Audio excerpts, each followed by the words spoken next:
Alhamdulillah Rabbil Alamin, di awal tahun 2025 ini dan bertepatan pula tahun 2000 awal Januari ini dengan bulan Rajab, bulan yang mana Allah Subhanahu wa taala agungkan, bulan yang mana Allah Subhanahu wa taala muliakan.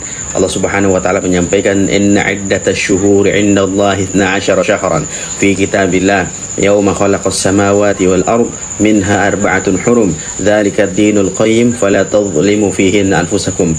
Yang mana Allah Subhanahu wa taala menciptakan langit dan bumi ini, dan Allah Subhanahu wa taala telah menetapkan 12 bulan, serta dalam 12 bulan tersebut Allah muliakan 4 bulan. Nah, salah satu 4 bulan tersebut ada bulan Rajab. Nah, sekarang kita berada di awal bulan Rajab ini.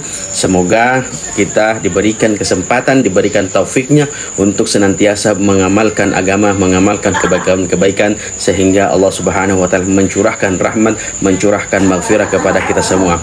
Nah, ada beberapa teman-teman kita yang mungkin bertanya-tanya, amalan-amalan apa saja yang mungkin dapat kita lakukan di bulan Rajab ini. Tentunya bagi saya, ya, karena agama kita ini agama yang sempurna, ya, agama yang telah disempurnakan, al-yaum akmaltu lakum dinakum wa atmamtu alaikum ni'mati wa raditu lakumul islam madina. Nah, agama kita ini sudah sempurna, sudah sempurna agama kita. Nah, tentunya agama kita ini ada tuntunan-tuntunannya. Oleh karenanya, amalan-amalan yang di bulan Rajab ini sebaiknya sesuai dengan tuntunannya baginda sallallahu alaihi wa ala alihi wasallam.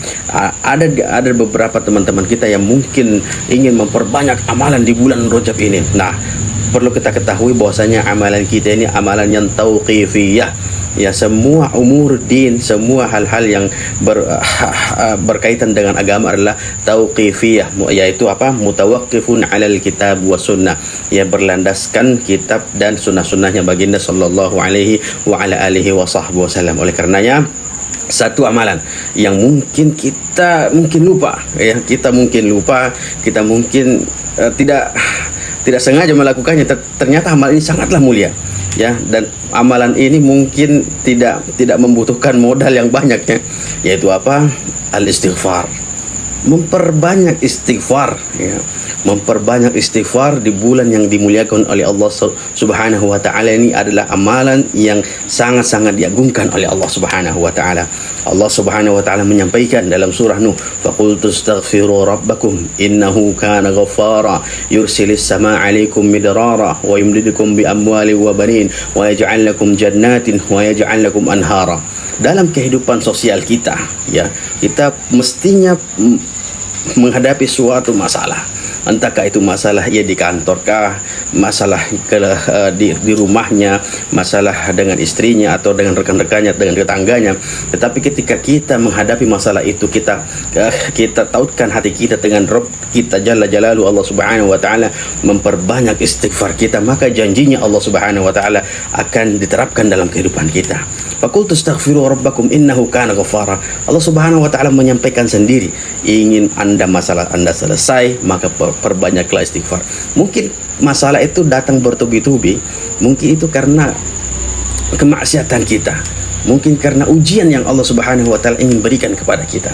Oleh karena ketika kita beristighfar kepada Allah Subhanahu wa taala, maka dosa-dosa kita secara tidak sengaja akan diampuni oleh Allah Subhanahu wa taala.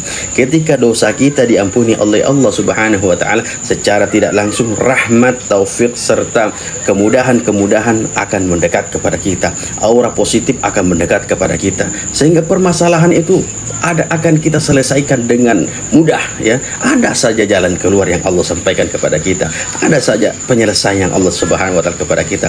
Innahu kana ghaffara, kata Allah Subhanahu wa taala yang menyampaikan bahwasanya Allah Maha Pengampun.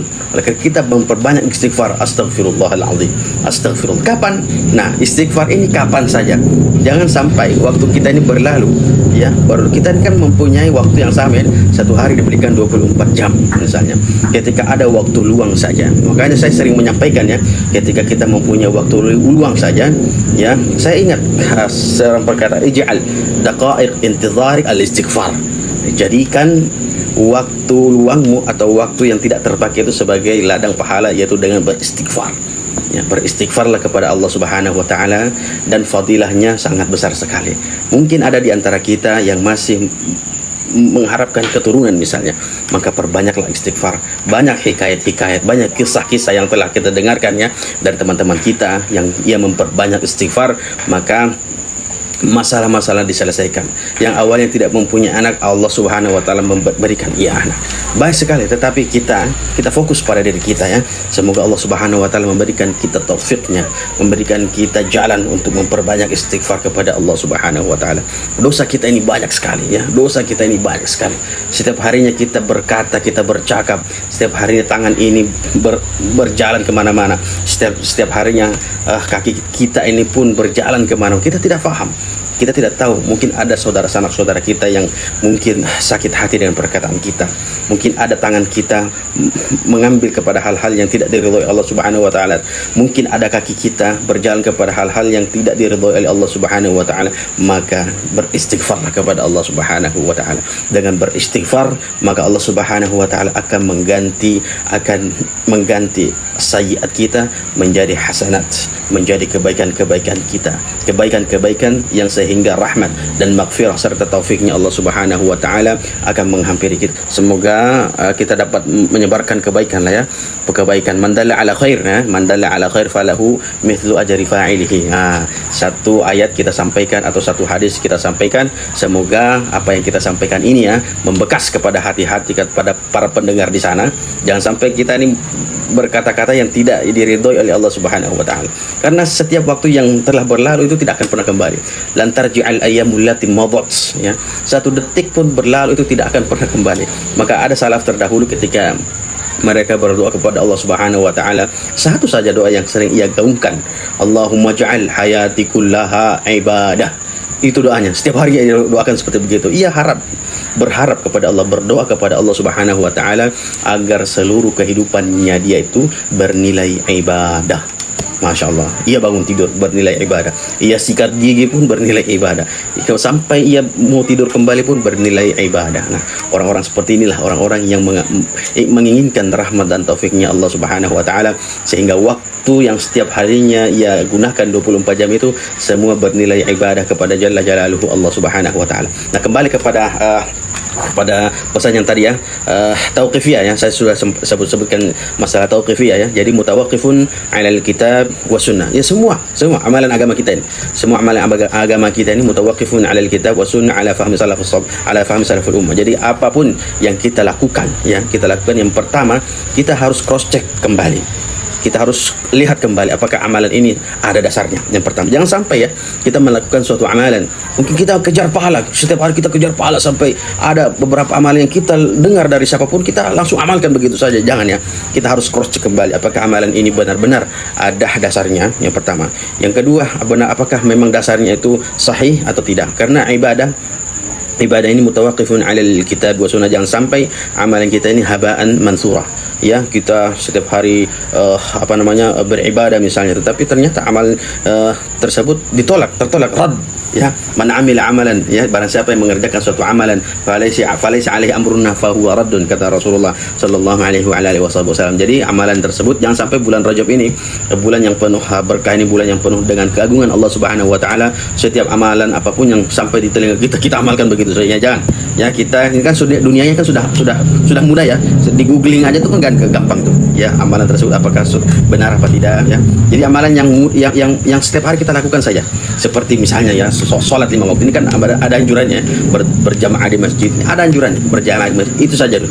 Sholat 5 waktu, terus di tempat yang dikumandang, yaitu di masjid misalnya, atau kita ajak saudara-saudara kita, apapun amal kebaikan yang dapat kita lakukan, kita amalkan ya. Jangan sampai waktu ini berlalu begitu saja tetapi amalan tersebut tidak ada yang kita lakukan, sehingga waktu kita habis dan amalan sedikit, sehingga na'udzubillah kita tidak mendapatkan rahmatnya Allah Subhanahu wa taala di akhirat. Oleh karenanya di bulan Rajab ini ya, badiru bil a'mal as-salihah.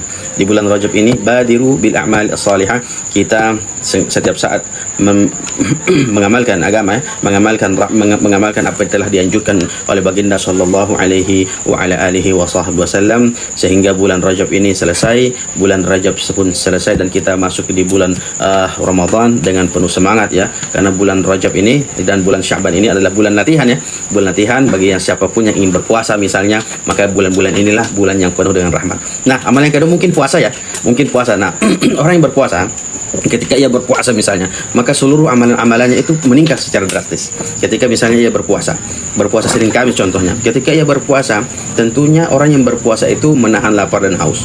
Tentunya orang yang berpuasa itu ia senantiasa tidak membicarakan hal-hal yang dilarang oleh Allah. Tentunya orang yang berpuasa itu senantiasa mengamalkan kebaikan-kebaikan. Mungkin baca Al-Qur'annya meningkat, mungkin istighfarnya meningkat, mungkin sedekahnya meningkat, karena secara tidak langsung puasa ini mengajarkan kita untuk meningkatkan ibadah-ibadah yang lain. Oleh karenanya dianjurkan sekali di bulan-bulan yang penuh yang diagungkan oleh Allah Subhanahu wa taala ini adalah berpuasa. Nah, oleh karenanya berpuasa inilah yang akan meningkatkan pahala-pahala, akan meningkatkan amalan-amalan kita yang lain ya, amalan-amalan kita yang lain ya. Jadi puasa di bulan Rajab ya sama seperti puasa di bulan-bulan yang lain, tetapi puasa di bulan Rajab ini diagungkan serta dikhususkan oleh Allah Subhanahu wa taala pahalanya.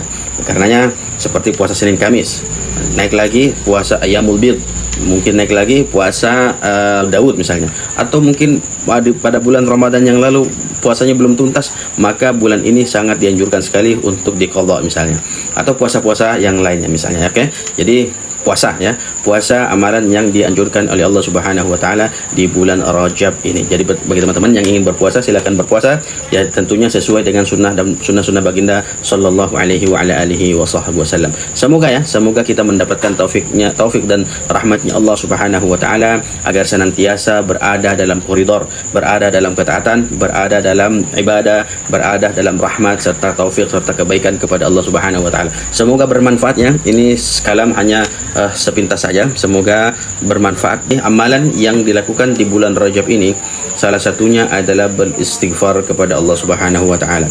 Beristighfar, memperbanyak istighfar. Kapan dilakukan istighfar? Setiap saat di waktu yang mungkin tidak lagi senggang misalnya ya, lagi senggang daripada bengong kan ya, berbunga istighfar, memperbanyak istighfar, astagfirullahalazim, astagfirullahalazim, astagfirullahalazim ya. Jadi jangan sampai Anda lupa dengan beristighfar kepada Allah Subhanahu wa taala. Amalan yang lain apa misalnya? Berpuasa di bulan Rajab ini sangat dianjurkan sekali ya. Ya tentunya sesuai dengan kaidah ya, sesuai dengan junjungan baginda sallallahu alaihi wa ala alihi wasallam ya. Jadi kenapa puasa adalah amalan yang sangat diperhatikan sekali? Karena ahli ilmu menyampaikan ketika hambanya Allah Subhanahu wa taala berpuasa, maka seluruh amalan ibadahnya pun akan meningkat. Kenapa? Karena orang yang berpuasa itu melakukan al-imsak, menahan diri. Al-imsak, menahan diri dari pagi sampai matahari terbenam. Dan secara tidak langsung orang yang berpuasa itu amalan-amalan salehnya pun meningkat. Mungkin ketika ia berpuasa ya, ia hanya berkata yang baik-baik saja. Pertama, ia sering membaca Al-Quran, salatnya menjadi khusyuk. Orang yang lapar itu ya, ketika ia berpuasa, orang yang lapar itu salatnya khusyuk lah, dibandingkan orang yang kenyang. Ketika kenyang nih sholat pasti nggak khusyuk tuh, dibandingkan orang yang sedang lapar, menahan lapar, ia berpuasa itu sholatnya lebih khusyuk ya. Ketika ia sholat misalnya dengan keadaan berpuasa, maka sholatnya menjadi khusyuk misalnya. Ketika ia berpuasa misalnya banyak yang awalnya ia tidak berinfak, ia infakkan hartanya di jalan Allah Subhanahu wa taala, dan banyak. Jadi secara tidak langsung orang yang berpuasa ini ya, amalan-amalan ibadahnya akan meningkat. Oleh karenanya di bulan Rajab ya, bulan yang mulia. Oleh karenanya Ibnu Abbas radhiyallahu anhu ketika menafsirkan ayat ini, inna iddatasy-syuhuri 'indallahi 12 syahran, yang ketika beliau menafsirkan ayat ini bahwasanya hamba-hambanya Allah Subhanahu wa taala yang diberikan taufik untuk beribadah di bulan ini, maka Allah Subhanahu wa taala akan melipat gandakan pahalanya. Nah, sebaliknya ketika ada hamba-hambanya Allah Subhanahu wa taala diberikan kesempatan di bulan ini dan ia tidak gunakan bulan ini untuk beribadah, maka justru ia melakukan dengan hal yang kontraproduktif, maksiat kepada Allah, maka ganjarannya pun melipat. Ya, Anda pilih yang mana nih? Anda pilih pahala yang berlipat atau pilih dosa yang melipat? Tentunya kita ingin pahala kita pun meningkat ya. Karenanya ya, di bulan ini ya, jangan sampai Anda terlewatkan bulan ini dengan begitu saja. Ya, lantar ji'al ayyamul lati madat. Ya, jangan sampai bulan Rajab ini lewat kita tidak mendapatkan keberkahan, kita tidak mendapatkan kemuliaan yang Allah sampaikan, inna iddata syuhuri indallahi 12 syahran fi kitabillah. Ya, makanya di dalam surah ini di akhir ayat ini ya, fala tadhlimu fihinna anfusakum. Kita dilarang untuk berbuat zalim, berbuat zalim ya, zulm. Fala tadhlimu fihinna anfusakum. Kenapa dikatakan fala tadhlimu fihinna anfusakum? Janganlah kamu berbuat zalim kepada diri kamu. Orang yang berbuat zalim, itu sejatinya ia berbuat zalim terhadap dirinya. Kenapa? Why? Kenapa? Karena ganjarannya di akhirat itu akan kembali kepada dirinya. Az-zulmu zulumat, kata Rasulullah. Az-zulmu zulumat yaumal qiyamah. Satu kezaliman yang kita lakukan di dunia ini, maka ganjarannya zulumat, suatu kegelapan yang zulumat ya, zulumat yaumal qiyamah. Maka fala tadhlimu fihinna anfusakum, secara bahasa zulm adalah wad'u syai' ghaira makanihi, meletakkan sesuatu tidak pada tempatnya. Ya, wad'u syai' ghaira makanihi, menempatkan sesuatu tidak pada tempatnya. Ketika misalnya Allah Subhanahu wa taala memberikan kita nikmat untuk berbicara misalnya, tetapi kita tidak gunakan mulut kita ini, bicara kita ini kepada hal-hal yang baik, maka sejatinya kita telah menggunakan bibir kita ini kepada hal yang tidak pada tempatnya misalnya. Contoh yang lain misalnya kaki kita ini, kita diberikan nikmat untuk jalan misalnya, tetapi kita tidak jalan kepada jalan yang diridhoi oleh Allah Subhanahu wa taala. Kita jalan kepada jalan yang dilaknat, yang tidak diridhoi oleh Allah Subhanahu wa taala. Nah, ini namanya wad'u syai' ghaira makanihi, menempatkan sesuatu tidak pada tempatnya. Maka feeling kita sebagai muslim ada namanya az-zauq, rasa yang dimana apakah ini sudah benar apa tidak, apakah ini diridhoi apa tidak, apakah ini sesuai tuntunan apa tidak. Maka zauq muslim, rasa yang dalam hati, dalam kata dalam artian iman. Iman inilah yang ketika kita gunakan sebaik-baiknya, maka ia akan melihat kepada hal-hal yang buruk dan tidak. Maka ketika Rasulullah sallallahu alaihi wasallam menyampaikan al-imanu yazdadu wa yanqus, yazdadu bit ta'ah wa yanqusu bil ma'siyah, maka ketika iman kita itu naik, ya, kita itu naik, itu asbabnya ketika kita sedang mengerjakan ketaatan. Nah, iman kita itulah sedang turun, itu asbabnya karena kita sedang mengerjakan hal-hal yang tidak diridhoi oleh Allah Subhanahu wa taala. Oleh karenanya zauq kita ini, iman kita ini kudu kita tingkatkan. Nah, bagaimana kita tingkatkan? Yaitu dengan amalan-amalan yang diridhoi oleh Allah Subhanahu wa taala. Ya, jadi iman inilah yang kita tingkatkan khususnya di bulan Rajab ini, bulan yang hurum ini, bulan yang diagungkan ini. Semoga sesuai dengan yang disampaikan oleh Ibnu Abbas radhiyallahu anhu, yang menyampaikan hambanya Allah Subhanahu wa taala akan dilipat gandakan pahalanya ketika ia melakukan amal tersebut di bulan ini, dan sebaliknya akan dilipat gandakan dosa-dosa na'udzubillah ketika ia melakukan kontraproduksi atau maksiat kepada Allah di bulan ini ya. Semoga bermanfaat ya kepada teman-temanku semuanya. Apa hukumnya orang yang berpuasa pada bulan Rajab tetapi tidak salat? As-salatu imaduddin, salat adalah tiang agama. Faman tarakaha faqad hadamad din, maka ketika ia sengaja meninggalkan salat, maka sejatinya ia telah menghancurkan agama di dalam dirinya. Jadi salat 5 waktu ini wajib ya. Allah Subhanahu wa taala mengundang Rasulullah sampai ke Sidratul Muntaha, ya, sampai di langit ke-7 di atasnya lagi untuk menerima wahyu salat. Amalan lain Allah Subhanahu wa taala sampaikan di bumi, tetapi untuk salat Allah undang Rasulullah, ya, Allah undang ya khairul bashar, sebaik-baiknya manusia untuk mengemban amanat ini. Jadi sejatinya salat ini adalah salat yang sangat wajib aini ya, wajib aini ya. Jadi ini sesuatu yang tidak bisa ditinggalkan. Bagaimana ketika ia berpuasa bulan Rajab tetapi tidak sholat? Kita doakan ya, semoga puasanya jalan ya, sholatnya pun jalan ya. Kita doakan ya, jangan sampai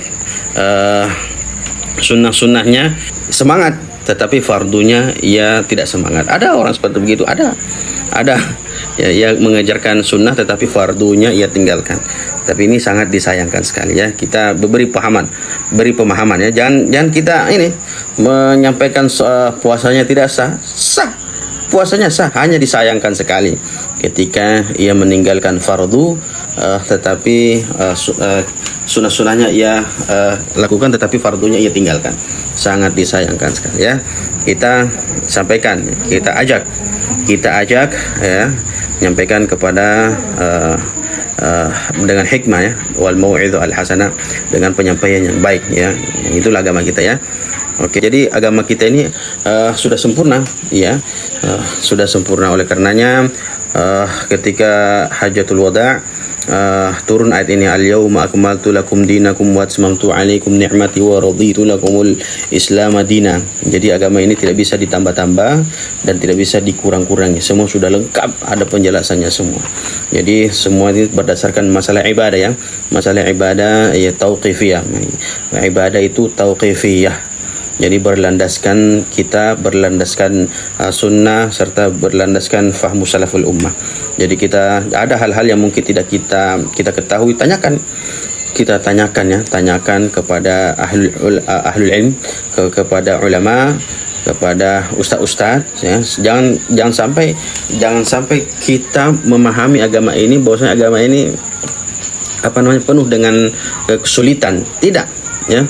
Ma anzalallahu hadhihi syara'a illa limaslahatul ibad. Jadi syariat yang Allah Subhanahu wa taala berikan, turunkan kepada hamba-hamba ini tidak lain dan tidak bukan hanya untuk kemaslahatan hamba-hambanya. Ya, jadi saking sayangnya Allah Subhanahu wa taala kepada kita, Allah Subhanahu wa taala telah memberikan kita hal-hal itu sesuai dengan kemaslahatan kita. Mungkin secara kasat mata kita itu tidak terbaca. Karena Allah Subhanahu wa taala lah Rabbul Alamin.